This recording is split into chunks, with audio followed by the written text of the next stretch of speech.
Olá, muito boa tarde. É uma rede de comunicação universal que está em permanente funcionamento há 30 anos. A internet encerra perigos e potencialidades, nomeadamente no âmbito da educação, que hoje queremos analisar com a diretora de Informação da Renascença, Graça Franco. Primeiro mostramos-lhe outras notícias, desde logo a semana especial que está em curso para o Papa Francisco e para os seus colaboradores na Cúria Romana. Cari fratelli e sorelle, buongiorno.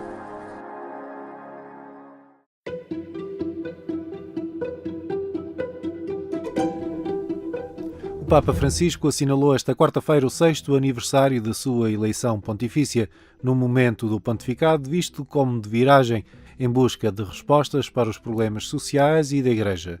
O cardeal Jorge Mário Bergoglio foi eleito como sucessor de Bento XVI a 13 de março de 2013, após a renúncia do agora Papa Emérito, assumindo o inédito nome de Francisco. É também o primeiro Papa jesuíta na história da Igreja.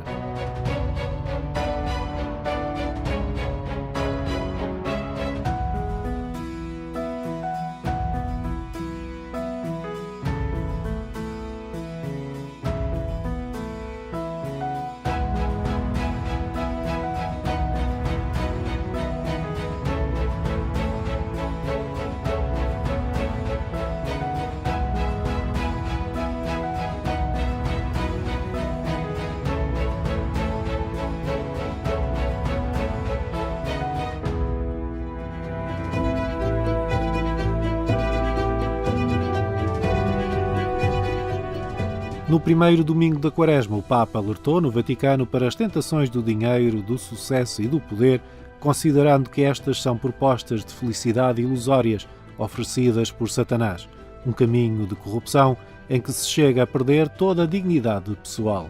Sono queste le strade che ci vengono messe davanti, con l'illusione di poter così ottenere il successo e la felicità. Ma in realtà esse sono del tutto strane al modo di agire di Dio, anzi, di fatto ci separano da Dio, perché sono opera di Satana.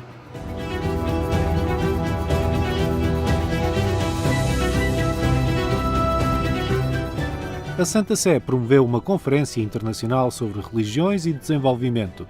O Papa falou aos participantes sobre o grito da terra e dos pobres, pedindo mudanças que ofereçam espaço a todas as vozes, em especial às que são normalmente marginalizadas quando se fala de sustentabilidade.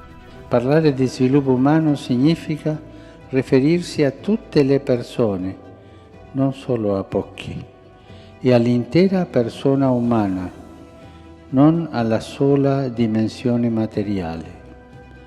Pertanto una fruttuosa discussione sullo sviluppo dovrebbe offrire modelli praticabili di integrazione sociale e di conversione ecologica, perché non possiamo svilupparci come esseri umani fomentando crescenti disuguaglianze e il degrado dell'ambiente.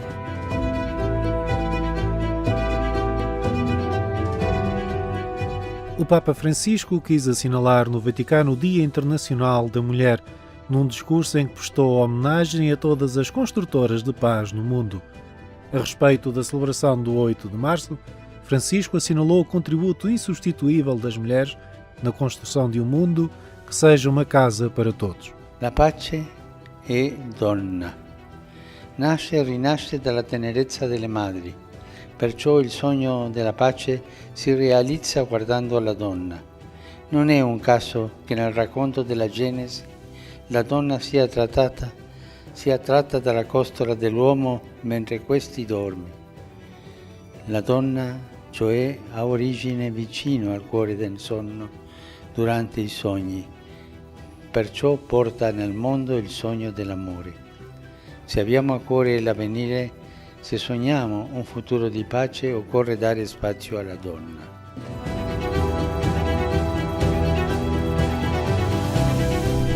Até esta sexta-feira, o Papa e os seus mais diretos colaboradores vivem o retiro anual de Quaresma. A imagem do que aconteceu nos últimos anos Francisco e os responsáveis da Cúria Romana deslocaram-se de autocarro à casa do Divino Mestre de Ariccia, nos arredores da capital italiana. Ali têm ouvido uma série de reflexões sobre o tema A Cidade dos Desejos Ardentes, para olhares e gestos pascais na vida do mundo. E non dimenticatevi di pregare per me. Arrivederci.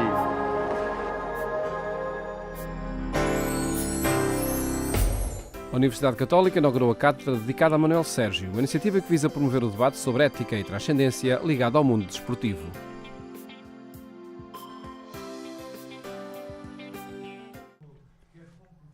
O filósofo português Manuel Sérgio inspira a nova Cátedra de Desporto, Ética e Transcendência, promovida pelo Instituto Português de Desporto e Juventude e pela Faculdade de Teologia da Universidade Católica.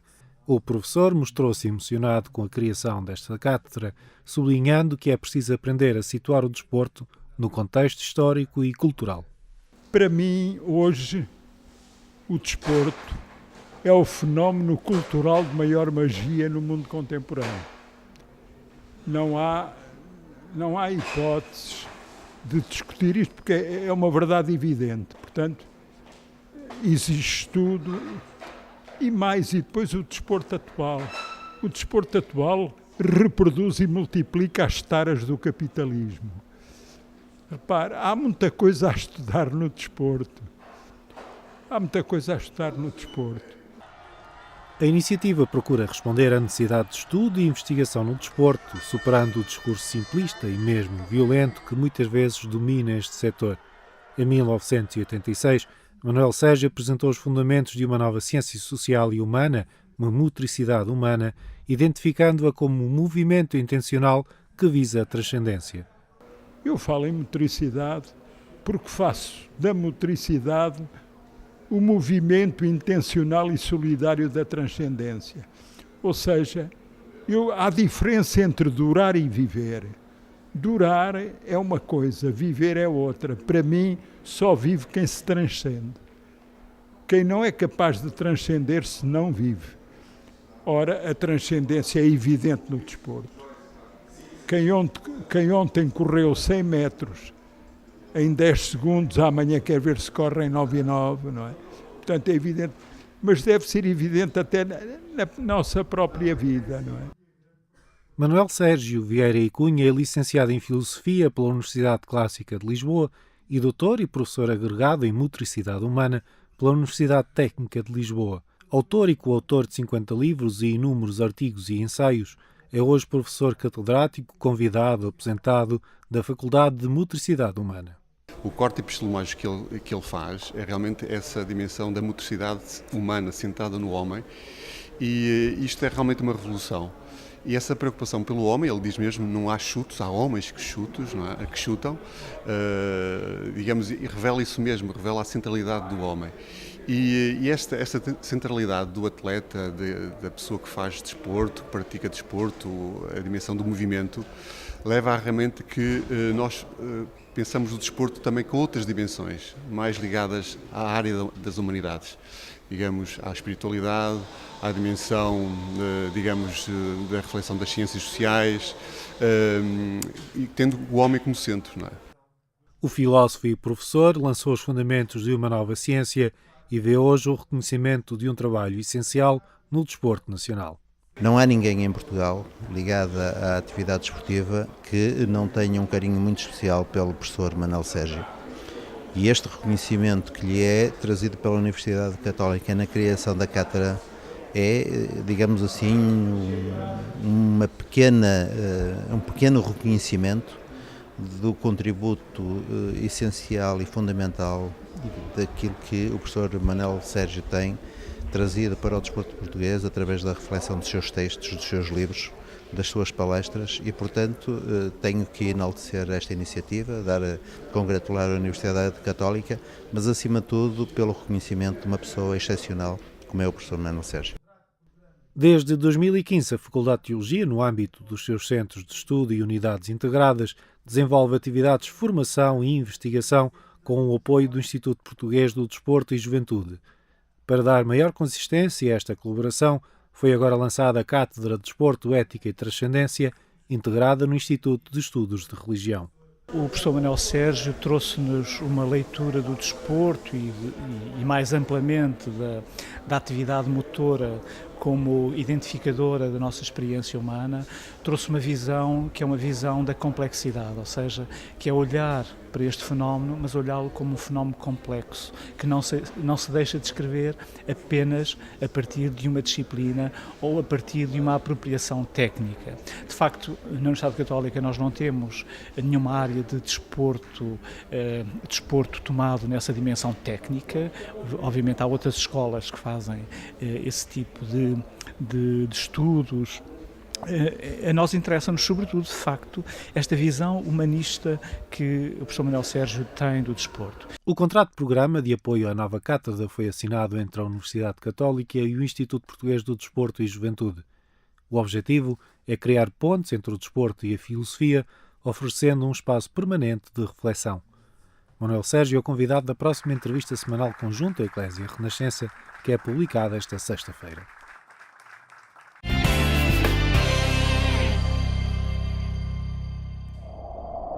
Acompanhe estas e outras notícias no portal da Agência Eclésia, que atualizamos permanentemente. Falamos agora sobre a internet, criada há 30 anos, sobre os perigos e as potencialidades dessa rede mundial de comunicação. Um tema para analisarmos com Graça Franco, diretora de Informação da Renascença. Boa tarde. Olá, boa tarde. Obrigado, Graça, por estar novamente aqui no programa Eclésia. Que mundo é este e que potencialidades e perigos ele encerra, sendo que interessa olhar de forma exclusiva por uma dessas duas vias? Não, eu acho que é um novo mundo, evidentemente, mas a cada revolução, como na Revolução Industrial, nós temos, digamos, mudanças estruturais e, de facto, a internet foi uma mudança estrutural e, chegados aos 30 anos, começam a ser mais evidentes alguns defeitos, não é? Como em qualquer pessoa, também acontece com esta rede. Ou seja, até aqui vivemos muito fascinados pelas potencialidades e agora estamos na fase de olhar mais evidentes alguns defeitos. Mas, como um artigo absolutamente extraordinário que nós temos no site da Ana Sofia Carvalho, eu partilho com ela uma noção de que, em vez de nos focarmos tanto na internet das coisas e vermos, no fundo, uma inevitabilidade do caminho do mundo, podemos nos focar na internet das pessoas. Aliás, como fundador da própria rede, veio propor agora, nos 30 anos, no aniversário, criarmos uma rede que sirva melhor as pessoas. Há uma darknet, ou seja, há um lado negro nesta rede. E esse lado negro traz, de facto, novos desafios e novos crimes. Mas também só passou a haver assaltos a carruagens depois de haver carruagens, não é? Quer dizer, até aí esse crime não podia exercer-se, não é? Portanto, há uma série de crimes que só são possíveis com as novas tecnologias e é evidente que os criminosos vão sempre encontrar uma maneira de utilizar as coisas boas para fazer coisas más. E isso normalmente o que é que exige? Exige mais regulação. Ou seja, exige mais atenção. E essa é a acentuação que se vai fazendo a cada passo de acentuar a regulação. Exato. É preciso que se impeça, digamos, o crescimento do mau uso da internet e se alerte para as potencialidades do bom uso da internet. Isso também passa por uma certa pedagogia, ou seja, por uma educação, uma literacia nova para a rede. Ou seja, assim como nós devemos ter, já tínhamos, antes da internet, uma necessidade de um olhar crítico para ler os jornais, para ver as notícias. Antigamente não se falava tanto em fake news, não é? Só com a rede é que parece que nasceram as fake news, mas não. Eu tenho aqui um livro de um professor Nobre Correia, feito com uma jornalista francesa, e que fala da fabricação da informação. E, na altura, não era a rede que estava subjacente àquilo que já era em 1999, portanto, com 10 anos de rede, digamos, e na década passada, subjacente àquilo que era manipulação da informação, fabricação de notícias falsas, etc. Hoje, a internet, a rede em si mesma, provoca uma maior facilidade das fake news, não é? E também uma necessidade daquilo que são os produtores da informação verdadeira de estarem atentos àquilo que pode ser a manipulação. Nós, como rádio, deixa-me fazer um bocadinho de publicidade, não é? Acabámos de ganhar pelo 3º ano consecutivo a marca de confiança dos portugueses, a Renascença. E isso significa o quê? Significa que nós, enquanto mediadores de informação, ganhamos essa confiança de quem prefere ter uma marca que lhe dá uma credibilidade a funcionar apenas naquilo que são os inputs, muitas vezes que vêm das suas pequenas bolhas. E acredito que essa seja uma preocupação da maioria dos jornalistas, pelo menos, não é? para chegar aí. Especificamente a internet, há quase uma absolutização do meio de comunicação que é a internet. Será prudente que se volte de alguma forma àquela perspectiva instrumental sobre os meios de comunicação, nomeadamente sobre a internet? Sim, a rede em si mesma não é coisa nenhuma, não é? Ou seja, nós temos agora um meio de criar comunicação entre nós de forma imediata, de forma muito mais veloz, não é? Com a capacidade que nos dão todas as novas tecnologias, não é? E mudou, de facto, o nosso conceito de mundo e de realidade, porque nós passamos a poder fazer muitíssimas coisas, a deixar de fazer outras, a consumir informação ou a guiar os nossos carros, a escolher trajetos com meio, com recurso a instrumentos que não tínhamos, não é? E esses instrumentos não são algo que se sobreponha a nós. Nós continuamos a poder escolher o nosso trajeto, ou seja, não é o GPS que nos manda ir. O GPS sugere a viagem, depois nós decidimos. E às vezes o que acontece é que nós deixamos de ter a ideia de que controlamos a máquina que nos envolve. E é isso que a Ana Sofia Carvalho nos aconselha a não fazer. Assim como não estamos determinados geneticamente, não é? Os nossos genes, por mais que nós consigamos descodificar o nosso ADN, nós temos uma margem para escolher o nosso futuro. Não é o nosso cérebro que decide quem nós somos. Nós temos margem para escolher aquilo que nós pensamos, aquilo que decidimos, etc. Também não é a disponibilidade de uma tecnologia que nos condiciona ou condiciona o nosso futuro. Desde que tenhamos a certeza de que somos nós que controlamos, não é a inteligência artificial que vai definir aquilo que nós vamos ser no futuro, porque nós é que programamos os robôs, ou que fazemos os clones. Portanto, no fundo, nós temos de ter a ideia clara de que nós somos quem controla a tecnologia e por isso precisamos, em alguns casos, e neste caso muito concreto, de regulamentar, de escolher muito melhor, se calhar de proibir algumas coisas, ou seja, de ter a coragem de censurar alguns conteúdos, de impedir, por exemplo, que o consumo de pornografia, que a internet tornou devastadoramente frequente, deixe de ser. O tráfico de seres humanos passou a ser muito mais, enfim, estar muito mais ao alcance dos traficantes do que antes estava. Mas isso não é uma inevitabilidade, é uma escolha, é uma má escolha. E isso, no fundo, é aquilo que nós temos que interiorizar. Aos 30 anos, nós já temos muitos defeitos consolidados, não é? Já temos. Já mostramos boa parte. Também é mais fácil identificá-los. Mas podemos identificá-los e contrariá-los. Claro. Eu acho que a internet está nessa fase, está na vida adulta e, portanto... que se assuma como tal. Exatamente. Ou muda agora, também já não muda. E isso é importante. Ou seja, se calhar aos 50 é muito difícil mudar uma personalidade. Mas pensemos aos 30 não é. na referência inevitável que é a internet. E, aliás, por estes dias, várias reportagens iam nesse sentido. O meio que é a internet para a educação. Seja na escola, seja na catequese, seja noutro meio qualquer. Tudo passa por ali. Não, passa. E o risco, e eu acho que esse é o grande risco da internet, é o risco, no fundo, que mais ataca a própria democracia e que mais nos pode condicionar, é o risco de nos tentarmos preservar em pequeníssimas bolhas em que todos nos dizem que sim. Ou seja, eu crio a minha rede de amigos, tu crias a tua rede de amigos, o nosso grupo funciona em circuito fechado, não é?